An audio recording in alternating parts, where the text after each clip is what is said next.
Ibinunyag ng mag-asawang Curly at Sara Diskaya ang tindi ng katiwalian at korupsyon sa DPWH na kinasasangkutan ng mga kongresista. Kabilang na sina House Speaker Martin Romualdez at Congressman Zaldico.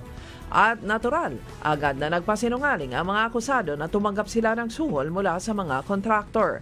Giit pa ng mag-asawang Diskaya, meron silang mga katibayan at ledger ng pangalan ng mga binibigyan nila ng pera o kickback na milyon-milyon ang halaga.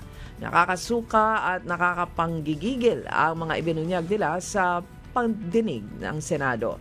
Ang mga pinangalanan nila mga kongresista ang siyang pakana ng budget insertion sa 2024 at 2025 national budget.